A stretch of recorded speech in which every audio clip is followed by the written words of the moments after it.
Welcome, Elkahzin.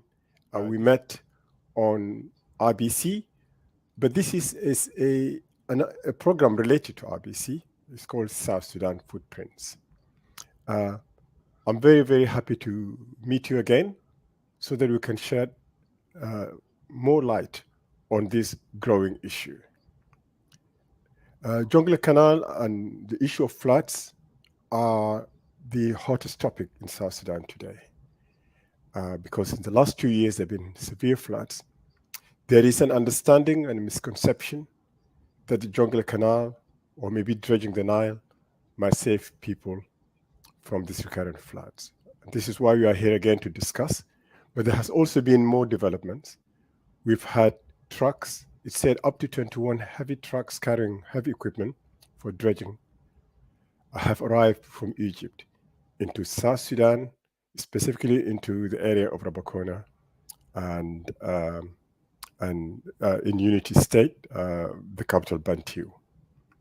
We are very delighted to talk to you because of experience, 50 years experience, originally as an engineer, working in Sudan and South Sudan, and as well as an academic in the field of water and hydrology, and you've worked around the world, including the UK and Canada. 50 years, the Nile water is a very, very, very rare experience for us, and it's highly relevant to what's going on in South Sudan. So without more further ado, really, I would like to transfer the mic to you, Professor Elkahzin, so you can give us maybe a brief or maybe a lecture. It can take you maybe up to half an hour. Thank you very much. And it is programs like yours who will create positive and meaningful awareness among the people. And it is the people who can bring pressure to bear on the officials to correct their course or to take a new, more beneficial course to the citizens.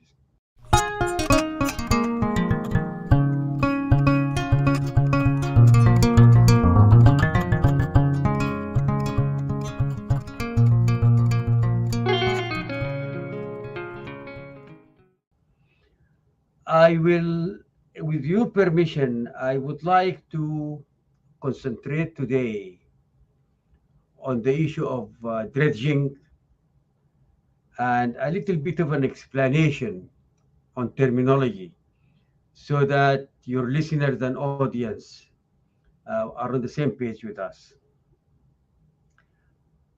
First of all, let me explain to you the difference between clearing, dredging, and draining.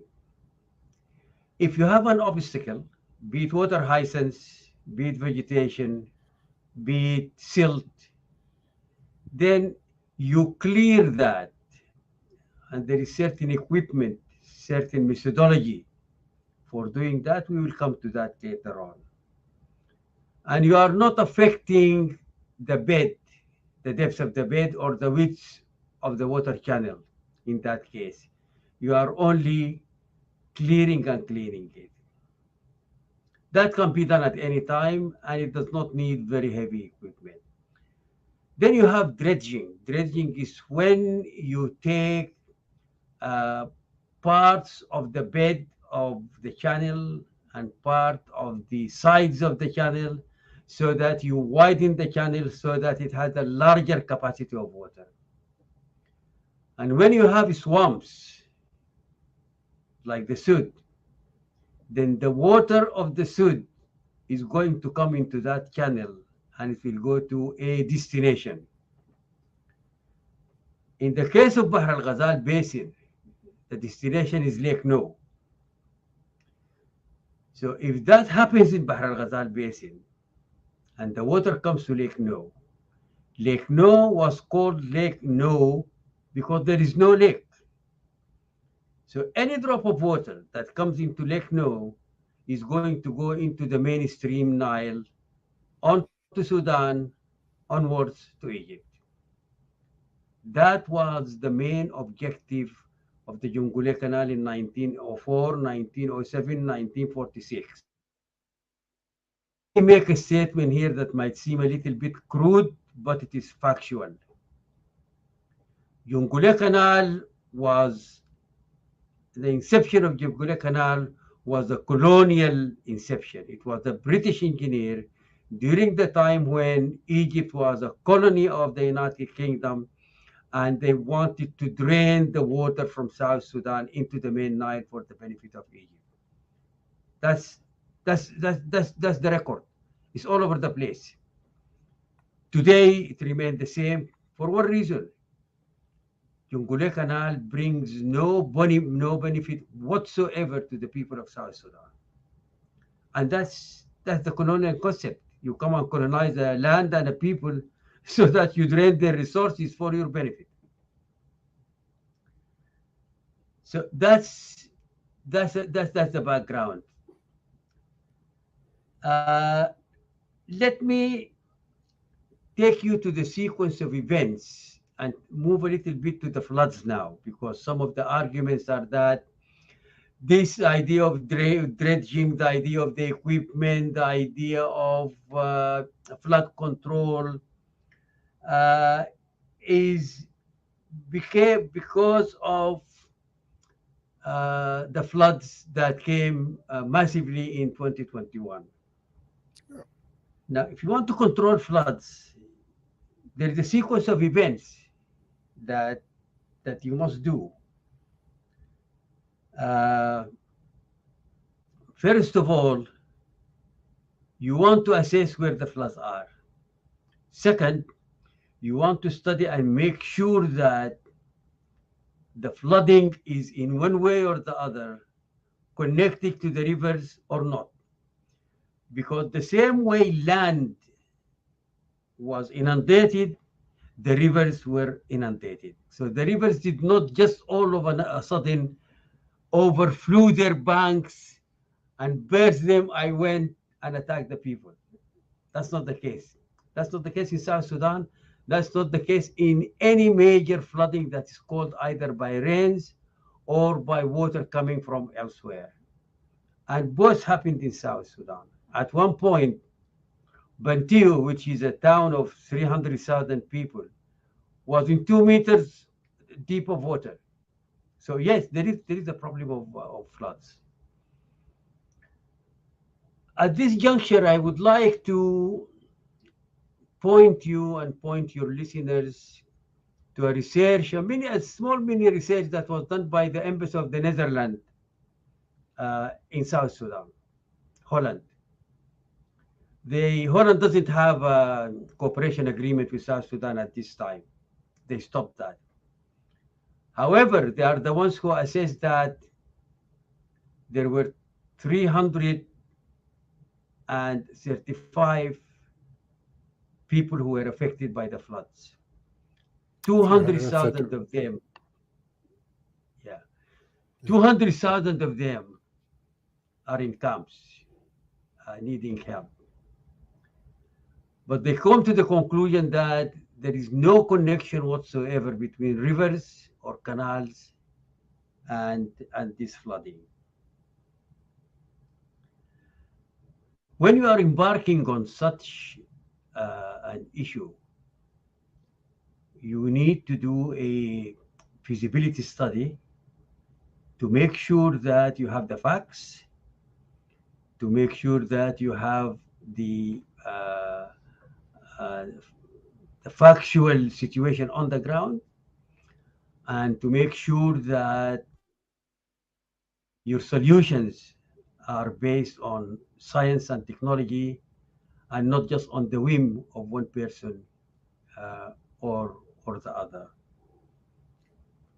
That did not happen.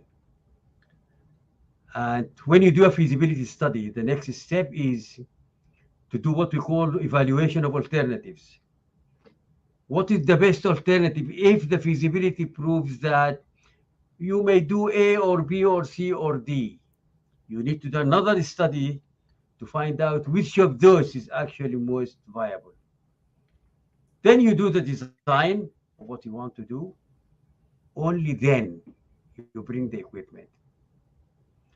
And let me give you the example of a simpler example. Let us suppose that you decide to build a house.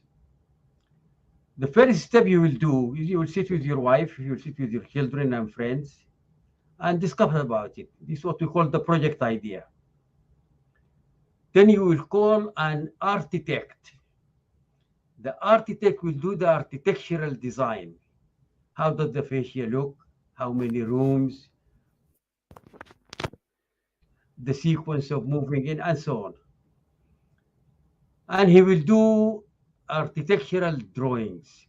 Then you call a structural engineer who will tell you the dimensions of the columns, the dimensions of the beams, the reinforcement of the steel, the load bearing of the soil so that you know how deep you go. That's what we call the structural design. Then you call for the contractor, and the contractor will come and he will give you his bid. And in the contract, he will tell you the equipment that he will bring in to execute the design. He's not going to get a concrete mixer if there is no concrete in the building. He's not going to get an overhead crane if he doesn't need a crane. To sum up, you bring the equipment to execute a specific design for a specific purpose after a study is done. You don't go ahead and bring equipment and then you say, well, I'm going to use this equipment for dredging or use it for flood control. I think that is the main drawback in what I see as an ordeal, actually, as a very unfortunate situation, that equipment is to be brought in before even a feasibility is done, let alone a design. Do you have any questions so far, or do you want me to continue? You could continue, but actually I've got a quick question. Go ahead. The first thing, you mentioned what the Dutch have found out, and they said that the floods in South Sudan that we witnessed last year have no connection whatsoever with the river.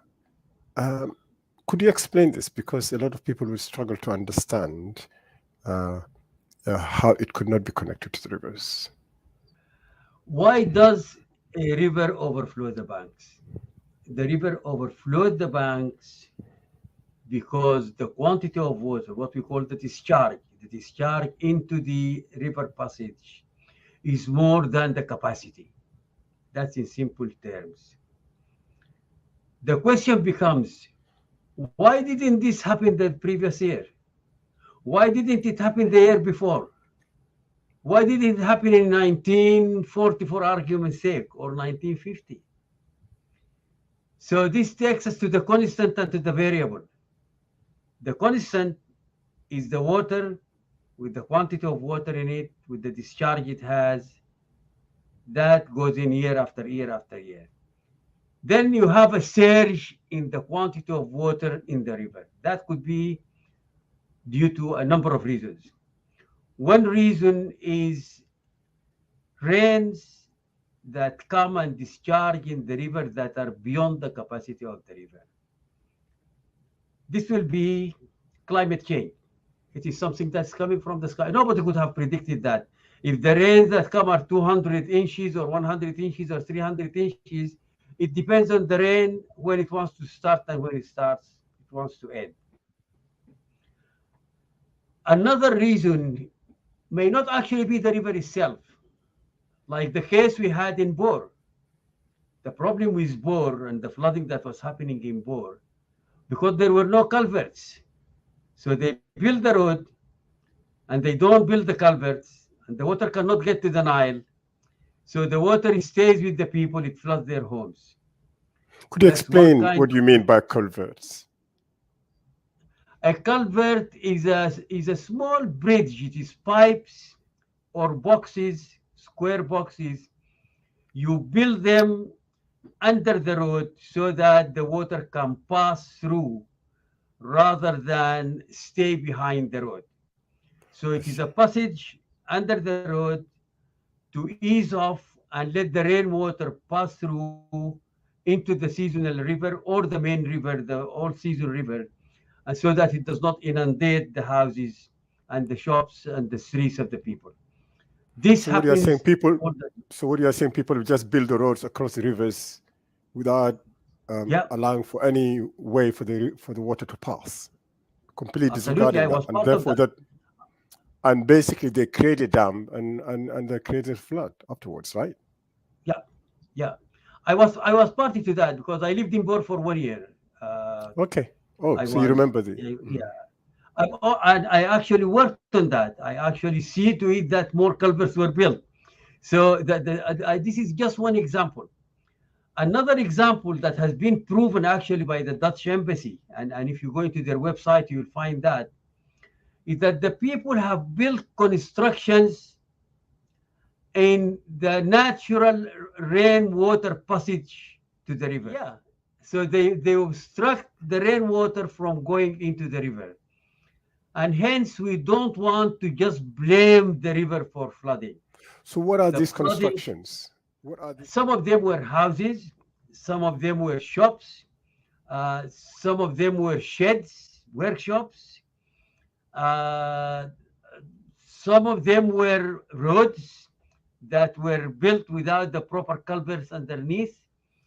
If you want to build the road and you want it to cross a water passage, you need to scientifically estimate the quantity of water that will pass in the lowland and design a kind of bridge so that the water goes under it. So all sorts of constructions and buildings were actually found by the experts of the Dutch embassy who went to these places physically, and they found that there was physical obstruction to the passage of water into the rivers. So the flooding might, in certain areas, might have absolutely nothing to do with the river. Another thing that is probably appropriate to mention now is Lake Victoria. Other than the tributaries and the sources and so on, the main Nile comes from Lake Victoria through another couple of lakes until it crosses South Sudan at Nimuli. Before Nimuli, it is not called the White Nile. It is called the White Nile and after it crosses Nimuli, then it becomes the White Nile. In 1964, Lake Victoria, for one reason or the other, we were never able to find out, rose to unexpected levels, and it just gushed water downstream. Now, our friends, the Ugandans in Kagera Dam, so that the dam does not collapse, they opened the gates, and water came gushing down the White Nile. 1946 floods, 46. There were floods in 46 and 64. The floods in 46, I was a young child. They went over the White Nile Bridge in Khartoum, the one linking Omdurman and Khartoum. The water was going over the bridge. I mean, there is nothing that you can do to stop that. There is no way that anyone could have imagined that the water will go over the bridge. Otherwise, the British would have put it up probably another 3 or 4 meters. So there are certain things that you cannot control, even in your predictions, scientific predictions. They are just outside of the norm. So when that happens, you do what we call climate adaptation. And the reason is simple. Someone said, for nature to be mastered, nature must be obeyed. There is nothing that you can do about it. The water has come, and all you need to do now is climate adaptation. Instead of dredging the rivers, move the people to higher places. Instead of dredging the river, remove all the obstruction that allowed the water not to come into the main course and flood the area. So the approach is very green. It is ill-advised. It does not rest on any scientific principles. And as we have equipment now in Rapcona, and the equipment was actually stopped at at the borders between Sudan and Egypt, a place called Argin. This is where I got quite a bit of information. And they were told to go back. Actually, they did not go back. They turned around and they moved southwards. They managed to get close to the borders. The Miseria captured them. The Miseria tribe captured them. They had to pay a ransom. They paid the ransom. Only then they were allowed to come into South Sudan. And they are now parked in Ventio in Rokora. Now, let us, because this is a fact, let us see what should happen from now on. If you want to dredge anywhere, let us suppose that a study proves that the rivers were the culprit and they are to blame for the floods. Let us assume that. So what we mean here is that the rivers are not wide enough or not deep enough to hold the Absolutely. water. Basically, if there is flooding, you want to increase the capacity of the river. That's right. You want to Let us say assume whether that. this is justifiable or not. Right. That's correct. I am just assuming this so that we have an argument. But even that would require a study, and there is no study of that nature. So I am making an assumption that nobody has come to it so that we have a sensible argument. The argument is as follows. Let us suppose that, yes, the culprit is actually the river. What we need to do upfront is prima facie, just by reconnaissance. Okay, let us be practical and recognize that now we have equipment, massive equipment, 225 tons, two massive 50-ton dredgers, together with all the pontoons and so on.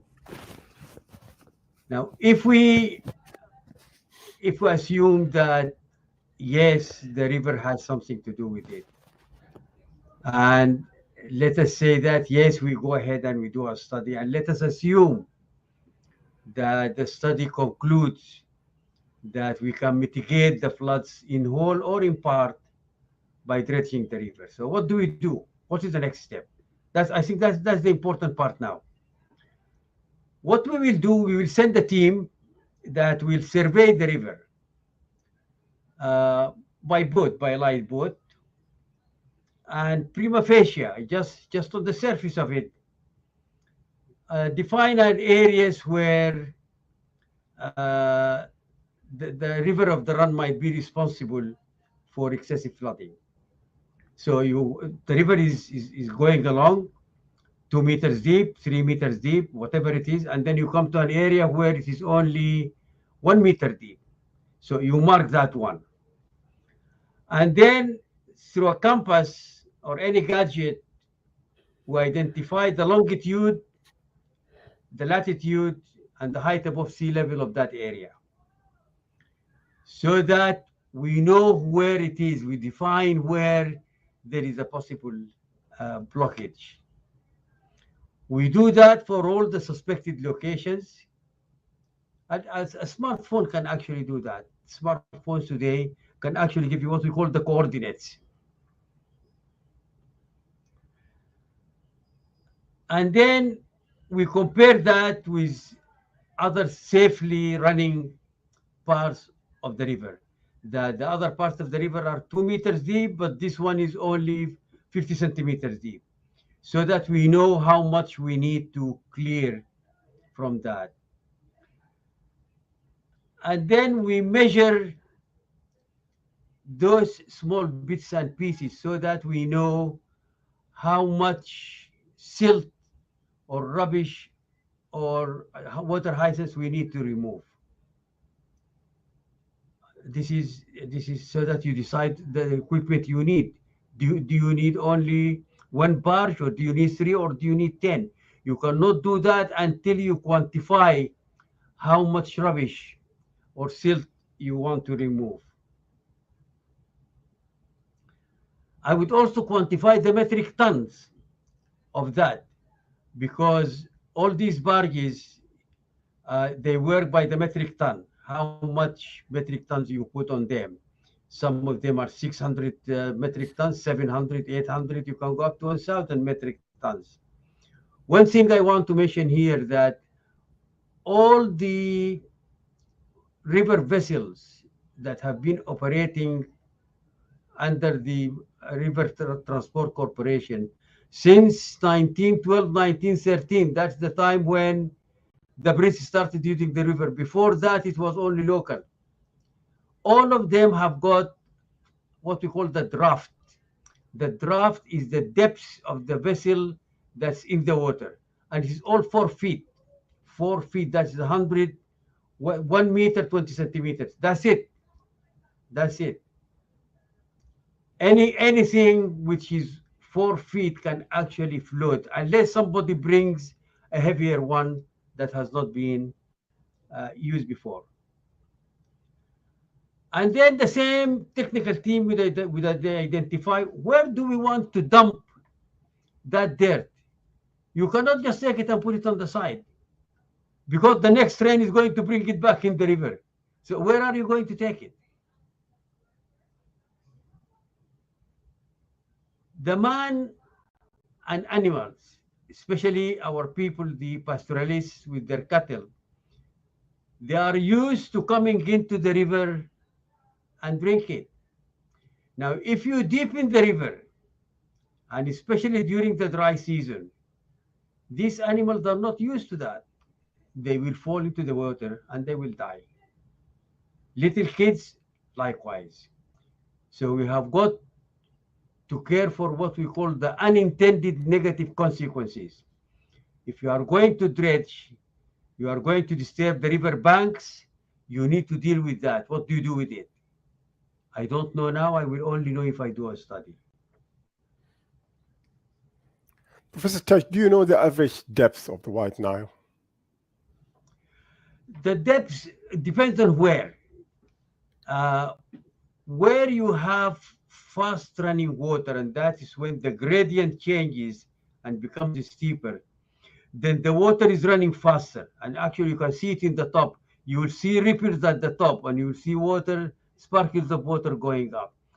This will dig deeper, and you will have a very deep part of the river there. And sometimes you will see the water circulating. We call it the shema. Eddy currents, we call it the shema. Those will actually happen where there is deep water. So it could be anywhere from 1.5, 2 meters up to 6, 7, 8 meters at places. This is why if you want to do anything with it, you have got to identify the area and you have got to survey it so that you know exactly what intervention, what kind of intervention you want to do. The White Nile is not a very deep Nile. The reason is it is a slow-moving river. It's not like the Blue Nile. Most of the people who die, and you hear about them in the paper, they're actually in the Blue Nile or in the main Nile, after the Blue Nile and the White Nile join in Khartoum. So the White Nile is not a fast-running river. That's why the kind of fish that you find in the White Nile has got a darker skin on the outside than that from the Blue Nile. The reason is that it's more exposed to the sun. Yes. Absolutely. Absolutely. So, and then you need dredging. I don't intend to cut you short. I just have a quick question really about dredging. Two things that have come to mind. One is Britain has a huge water problem of flooding regularly in many parts of the country, especially the north, like Northumberland and so on, and also the western region, like near Cornwall. They get severe flooding. And one thing that people talk about quite often is dredging. I just wanted you to explain a little bit to us there, because people will ask these questions. The other thing is, I've also heard that the process of dredging itself disturbs the silt and therefore clouds the river. Actually, incidentally, one unexpected consequence of the last flooding is that South Sudan totally inundated with fish. We are selling fish to Uganda. We are selling fish everywhere. The price of fish has collapsed in South Sudan. People are enjoying high protein diet because of those floods. Now there is an indication that if you are not careful with dredging, you could actually kill the fish. Yeah, that's correct. I just want Let you to me see also an estimate of how severe this could be in South Sudan and what the consequences could be. sure, sure. Let me first address the issue of the UK. The UK, a good number of the rivers, their banks have been built so they become as if they are water passages. So there is no danger. The banks are already high. The river is not overflowing, but it has been silted, or there is some debris that settled at the bottom. So they bring the dredgers. You have a dredger, and then you have a barge in front of it, and it fills that barge, and it is going along. It just takes the sedimentation. The other major difference is that water of the rivers in the UK are going nowhere. They're not going to any other country. There is no Sudan close to them. There is no neighboring country uh, to the United Kingdom. Yeah, There's, and then there is no intervention from a third country that has aspirations to get more water. So if you dredge, then the water is staying within the same course within the same country. England is an island. That's not the case with South Sudan. If you increase the flow of any river in South Sudan, that increase of flow is going to go somewhere free of charge. And while I am on this, the area we are talking about, all this area is part of the Sud, SUDD. And the Sud is a Ramsar protection. Ramsar is a town in Ireland, in Iran. And there is an agreement that has become international law. It is like a reserved area. It is like a World Heritage. Oh, but it is the largest wetlands in entire Africa. It is the largest wetlands in all of Africa. And Ramsar has got protection all over the world.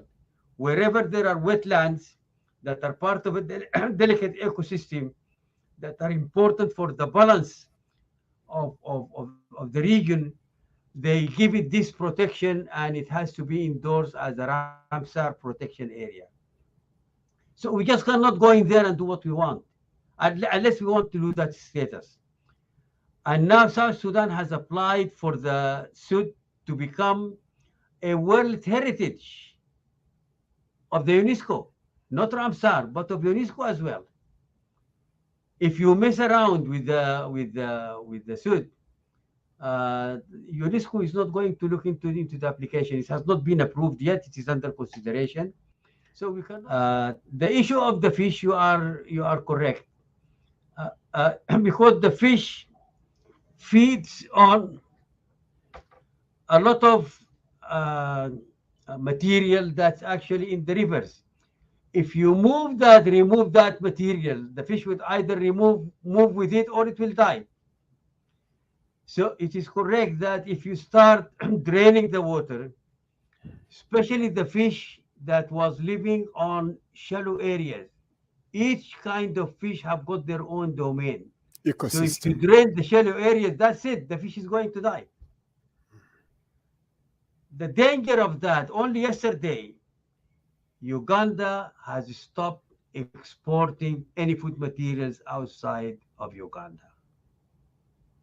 Go to the news, it's all over the place. How are we going to eat in South Sudan? Go to Nimuli to the checkpoint, and you see the number of trucks that are crossing every day. This has to stop now. It's going to stop until Uganda feels confident that it can feed their own people. We need to think the same. That's our primary responsibility. This is our primary liability. to feed our own people. Right. Okay, let me complete for you the narrative. We stopped at the fact that man and animal, we need to cater for them if we are going to uh, do anything in the river so that they have safe access. Then you employ a team of qualified experts and engineers to decide what equipment do you need to do the job. And that will be in kind and quantity. Do you need one dredger for the job that you have already identified? Do you need two? Do you need 10? Do you need barges, pontoons? What capacity? What draft? Do you need any other support equipment? Do you need barges to take the silt away? All that can only be determined after you know exactly what the job entails. What are you going to do in quality and quantity? That has not happened. And the equipment for somebody brought the equipment. God knows who owned the equipment actually. Nobody, no, the general public doesn't know who owned the equipment. This is normally not direct labor work. The Ministry of Water Resources and Irrigation does not have the capacity, not because there are not good people. No, there are. There are not enough. A lot of people have left the ministry. Everybody knows that. I'm not revealing a secret. The ministry itself was not really a large ministry. So the ministry cannot take on such a sensitive, extensive job. This is a job for a general contractor who takes the job and that's what he does for a living and he gets it done. The Ministry of Water Resources and Irrigation can actually do the supervision. Yes, no problem about that. This equipment needs mechanical engineers. How many mechanical engineers are in the Ministry of Water Resources? It needs hydrological engineers. How many of them are there? It needs civil engineers. It needs electrical engineers because some of the machines are electrically operated. It needs earth moving engineers. So it is just beyond the current and existing capacity of the ministry. It is a contractor's job.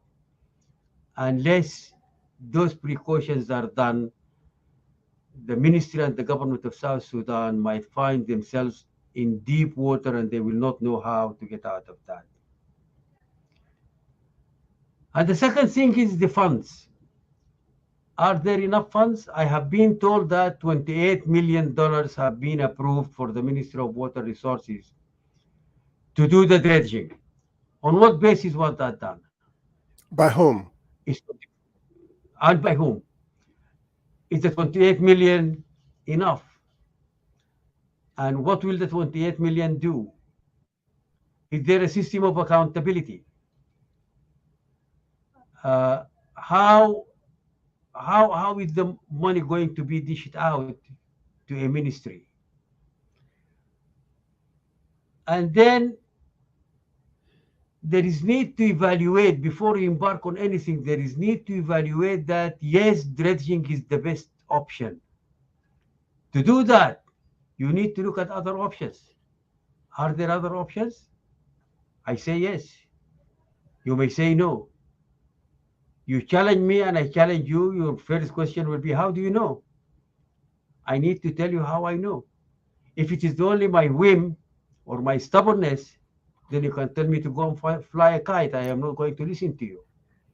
If I have got solid, bulletproof argument that yes, there is, then you will need to listen to me. That has not happened.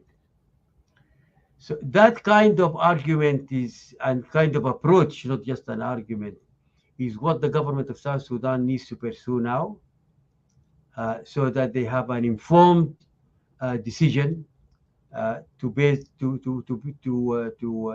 address the issue. And then the whole process needs transparency.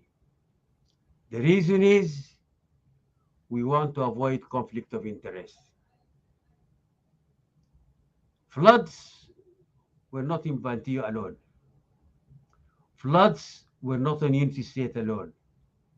So why is the equipment being brought only in Unity State? What about Jonglei? What about other parts where there were floods? We need to be very careful about conflict of interest. We need to be very careful about from where did all that originate. A citizen is a citizen. They are all equal. You cannot do a service to one citizen and you don't do the same service to another citizen. That will not be fair. That will not be just. That will not be good governance.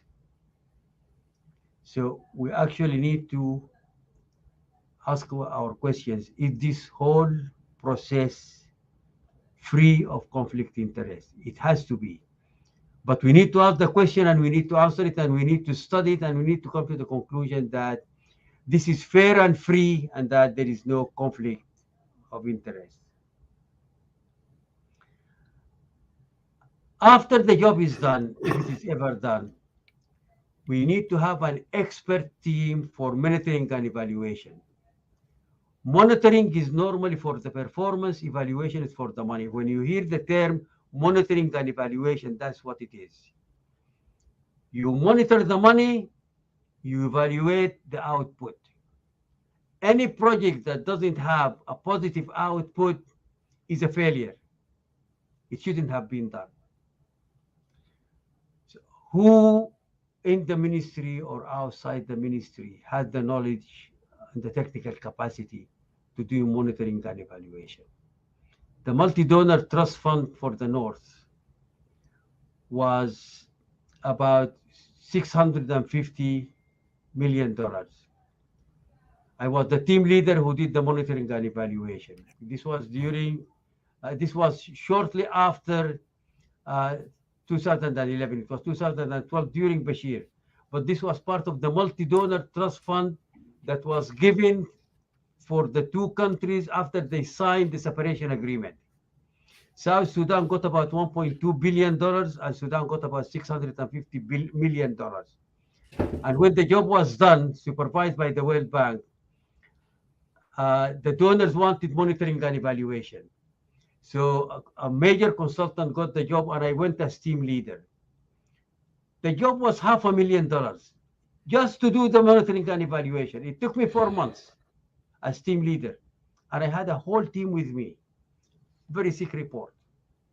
And we found that some people did not do a good job, others did a good job. So it is a whole sequence of events. It is not just equipment to go in and start digging in the river. We will be doing so much damage if we did not follow a template like this. From the start of reconnaissance down to the monitoring and evaluation. Is that going to be done? That's the big question.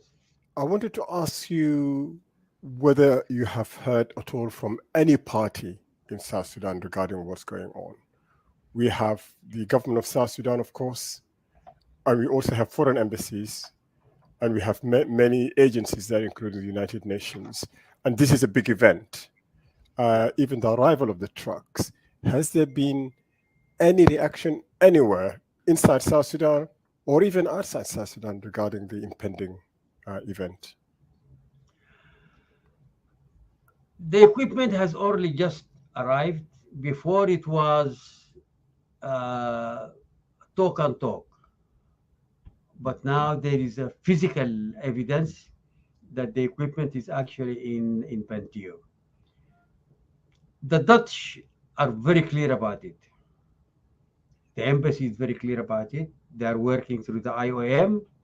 They're working through communities. The issue of dredging of rivers is not in the radar screen at all.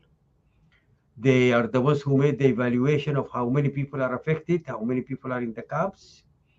They are trying to help.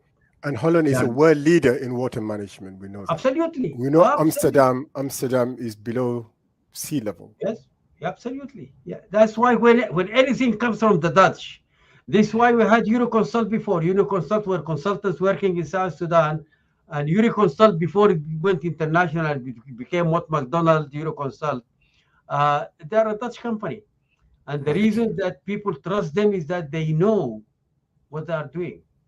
I wish if Euroconsult can be brought back now. They have left South Sudan actually. I understand they are in Uganda. I am trying to trace them. I could not find them in Uganda. But now they have become a world class. They are employing 65,000 people. So they're one of the largest consulting firms in the world. That's the kind of consulting firms that people will trust. That's the kind of consulting firm that people like myself will trust. So So have you heard from no, anyone no, since this there is event? nothing. There is nothing concrete.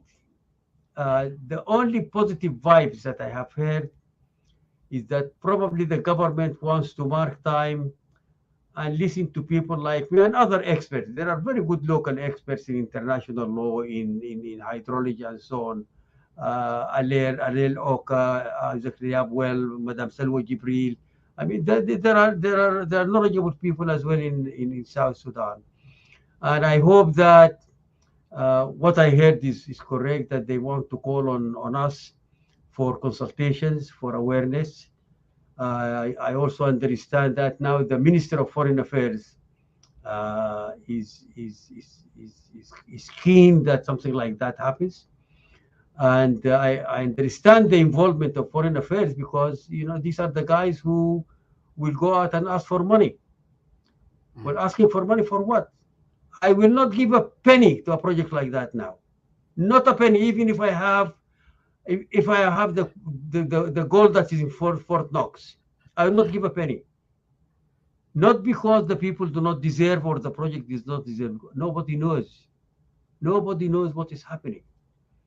So the first thing that normally happens is that you read the study and say, well, I got what McDonald or I got Alexander Gibb or any reputable company, and this is their study. That has not happened. So now I understand that the Minister of Foreign Affairs himself is keen to have some sound advice because he is the international front of the government and of the company. Mm. Let me take you to another area, and that's what I call best practices. I will just give you very few examples now of areas where there was massive flooding. In Okay. certain places, far worse than what happened in South Sudan.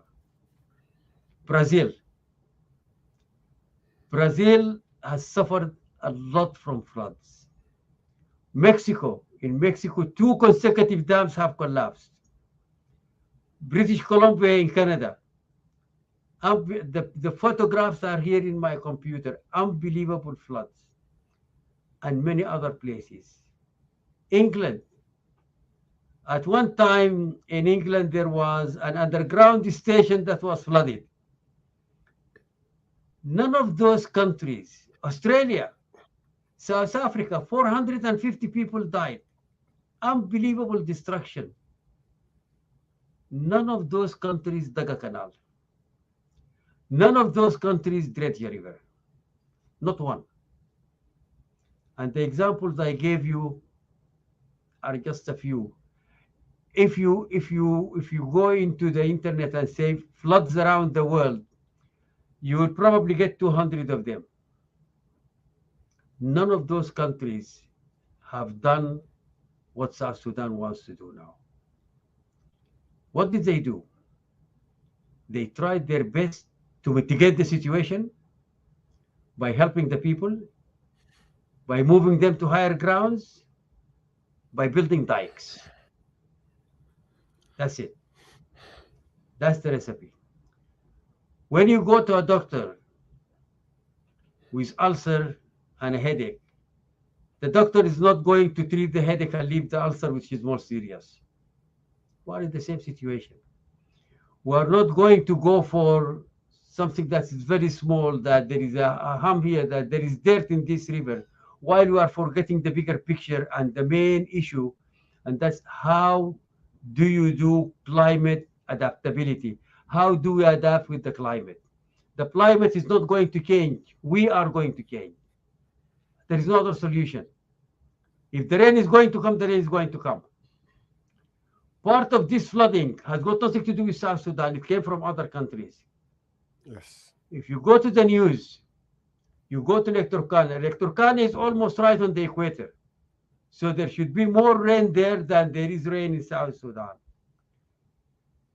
Now Lake Turkana, the level of water has risen, but there is drought around Lake Turkana. From where did the water come? All this points to and lead us to climate adaptability. We have got to call a spade a spade. We have got to follow the science which is going around the world, that these are cycles that are unpreventable. If you try to go against them, you are wasting your time. If you have a 5-ton truck and you have a 500 kilograms small Toyota, you don't want to go and bang the Toyota on the truck. You cannot win. That's a very simplistic example. Nature and the climate are the 5-ton truck. We need to get out of its way. We need to manage it. We need to recognize it.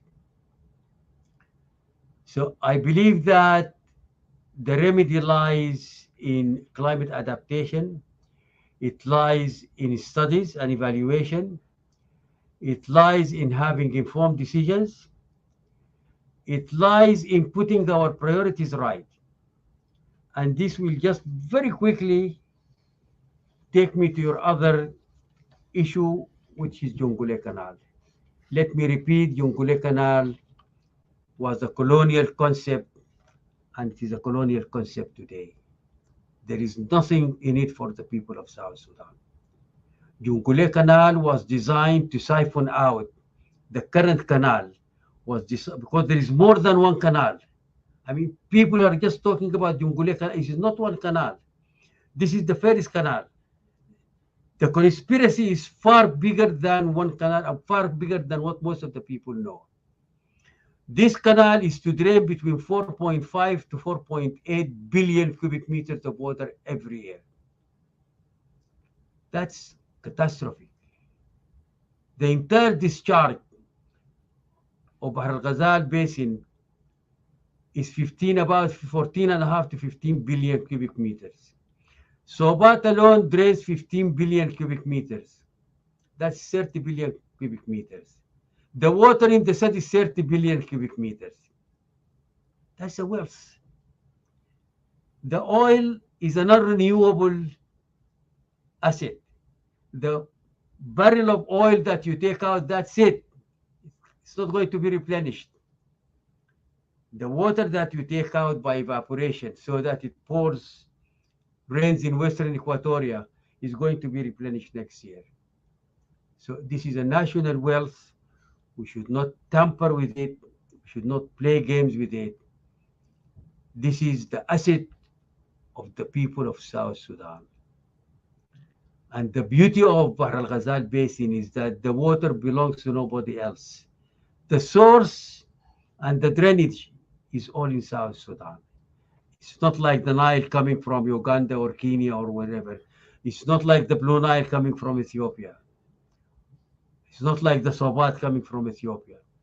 This is 100% owned by South Sudan. And if I am to give a friendly and brotherly advice, for heaven's sake, your water is your water security, and your water security is part of the security of the country. Yes. You sort of hinted that they are interested in your visit to South Sudan, and they might want to consult you. Yeah. Or we're really looking forward to that. Has there been any confirmation? Can you tell us any date where this might be the case? I was told by someone who told me that he has been asked to coordinate this, that I need to to come for 30 days. And in a message from my brother Barnaba Marial, he told me that I am needed for 20 days. And I was asked to send draft contracts. I sent the contracts. Nobody has sent me a contract yet. I am not going anywhere without a contract. That just doesn't Right. happen. Yeah. Yeah. At one point, someone said there will be letters of invitation. I said, I'm sorry. This is not an official visit. I'm not a government employee. If you want to employ a consultant, you sign a contract. Not for me. I don't need the contract. I don't need the money. And this is not about money. I keep saying this all the time. I mean, in a contract, you have got two things. You have got the terms of reference, what we want you to do, and you have got the deliverables, what do you expect to get from you. There is no way you can get those two without a contract. Leave the money aside. There's no way you can do that. So right until now, it is only talk. Unless I have a contract, then I don't have any commitment, and I need time. I cannot get a contract today and fly tomorrow. I don't want to go there and talk. I want to go there and deliver science. I want to go there and deliver knowledge. I want to go there and deliver facts. I want to be honest to the government of South Sudan so that they can take the right decisions. That requires preparation. I am not prepared to do that preparation without the contract, because the contract will tell me what preparation do I need to do. Correct. Yeah. So while I have been getting information here and there, while I have been getting some responses from Brother Barnaba and from this gentleman who told me that he has been commissioned to take care of it, to answer your question right now, I have got nothing credible in my hand to tell me that I am at a certain time I am going to be in Juba. Barnaba told me that I need to be there for 20 days. That's fine with me. There is what I call travel time. You cannot travel 11,000. The distance between here and Juba is 11,000 kilometers. I have to take 2 planes, maybe 3. It will take me between 18 to 24 hours of flying with the stops.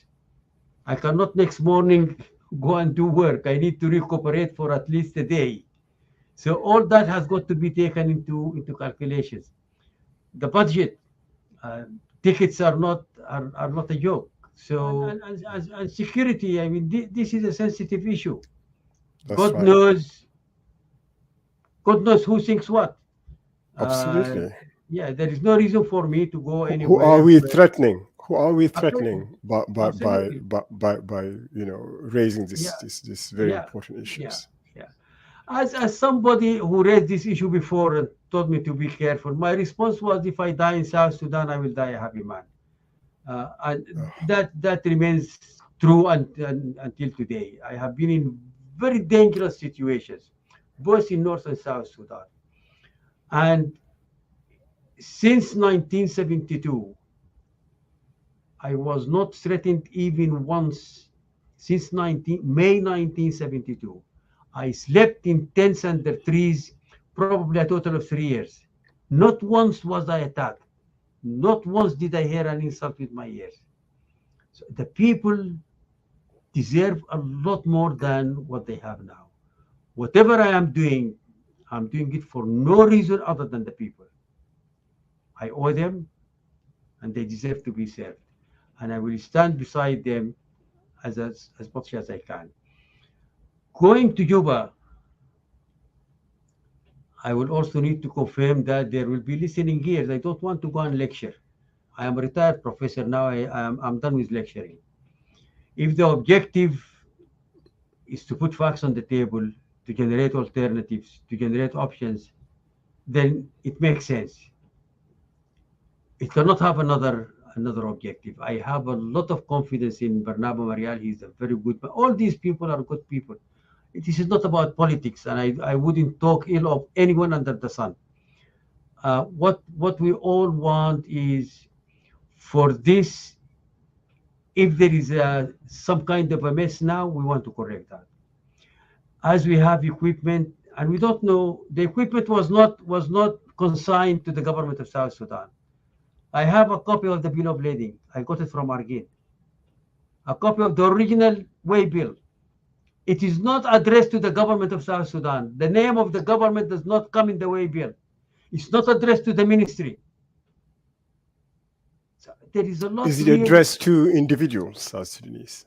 No, it is addressed to the Egyptian mission of the Ministry of Water Resources in Egypt, that section of South Sudan. It is coming from an Egyptian entity to an Egyptian entity in South Sudan. And I have the proof. Anybody who doubts me, I have the proof.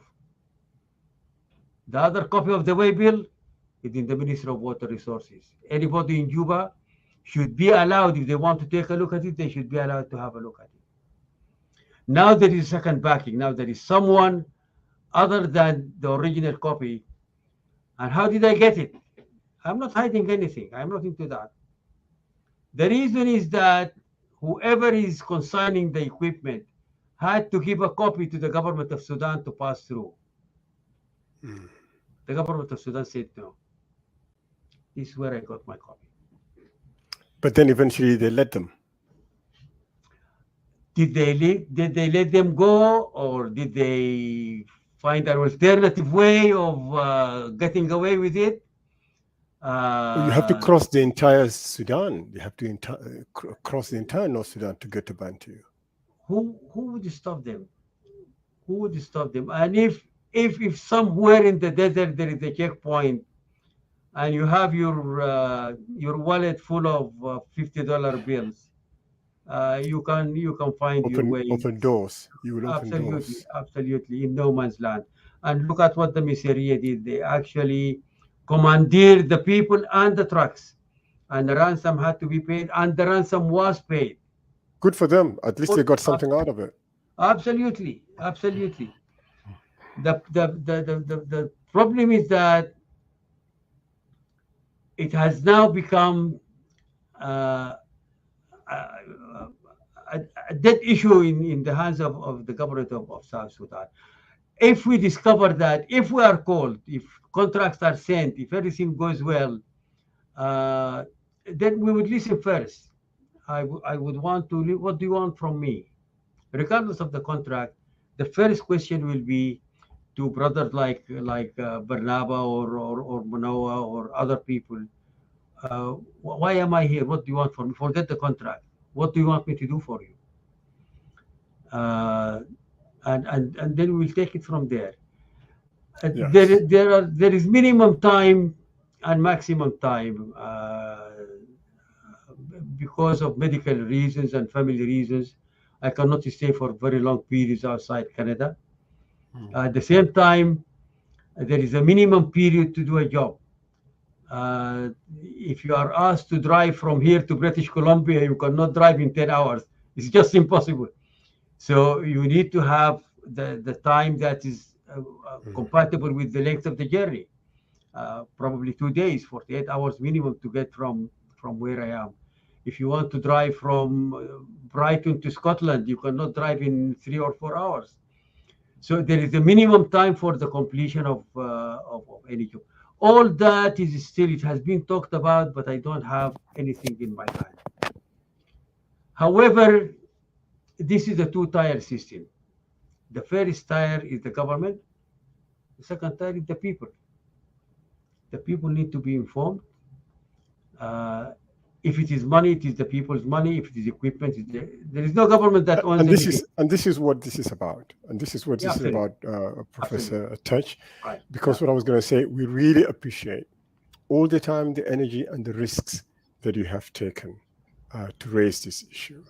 There are many, many South Sudanese who know that this is happening, but they prefer to be quiet.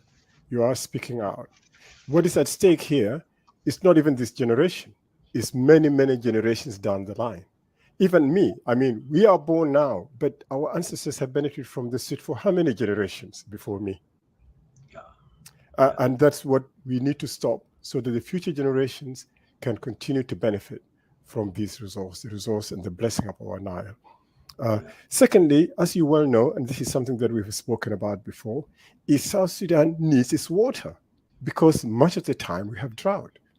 So as you hinted at last time, we need to learn and acquire water management technique. So we'd be able to feed our crops and feed our animals around the year. Yeah. And when the oil runs out, we could trade with the world. South Sudan can feed much of Africa. And all that, much of that, hints on the land, but especially the water of the Nile. So the role you are playing at the moment is absolutely, absolutely exceptional. And I really hope that the South Sudanese government will honor what they are saying, give you an opportunity, let you go there. And once you are there, they should also allow the people to hear you. There should be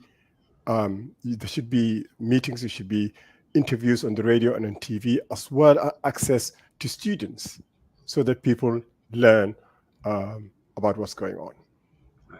I fully agree with you, and on the danger and the viability of water when other resources are depleted. Just look at Lake Chad. Lake Chad in 1964 and Lake Chad, I think in 2015 or 2016. If you Google that, it will come out. Lake Chad today, as we speak, is only 5% of Lake Chad in 1964. It was a That's major river. It was a 95% decline. decline. 95% decline in less than 60 years. Absolutely. And that's not the only example. In the Caucasus, there was Sea, ARAL.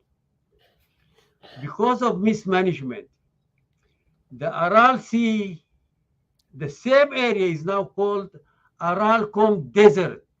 It has changed from a sea into a desert, not one drop of water.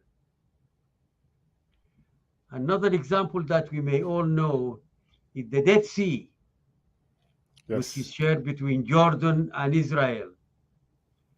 The Dead Sea, with all of Israel's technology, they are mismanaging that. absolutely. It lost more than 30%.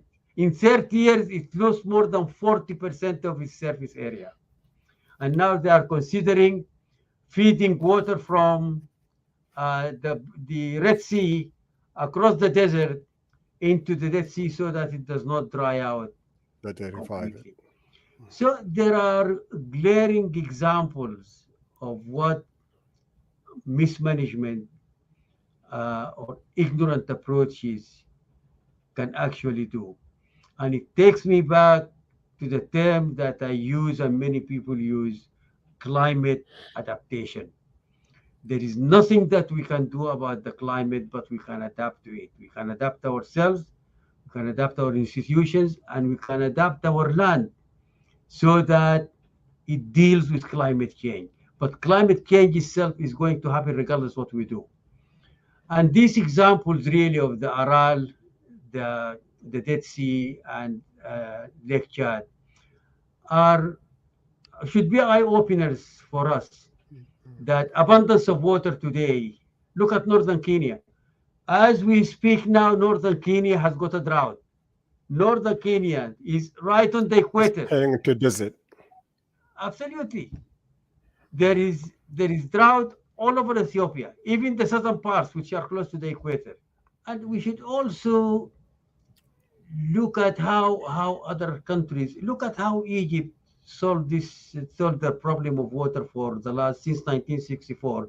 It was detrimental to the Nubians in the north. 27 villages were submerged, but they managed to reserve water, 174 billion cubic meters of water in Lake Nasser.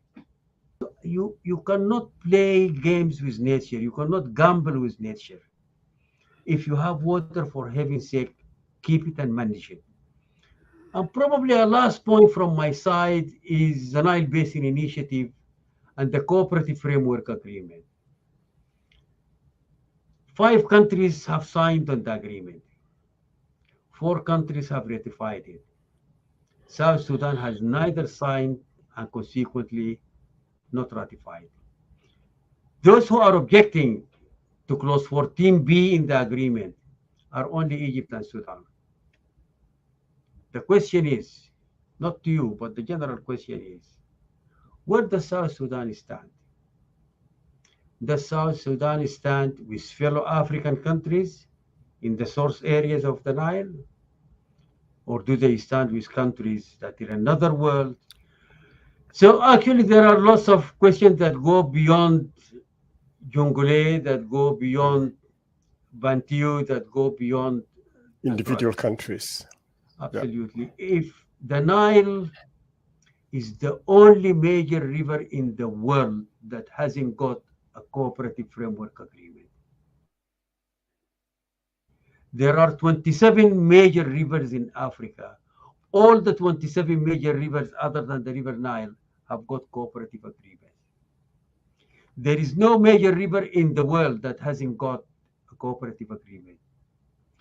We in Canada have got the International Joint Commission regulating our waters with the Great Lakes, which is the largest depot of fresh water in the world, regulating it with the Americans. If it were not for this agreement signed in 1909, the Americans would have eaten the Canadians alive, because the line goes in the middle of St. Lawrence River. So these legal issues, it is about time now. So South Sudan has been a free, independent country for 11 years now. A long time. Yeah. So we need to turn around and assert that we are an independent country, that we are a member of the international community, and that we command our decisions. If I am to give advice on one issue, not the equipment, not the floods, one issue is for South Sudan to sign on the cooperative framework agreement.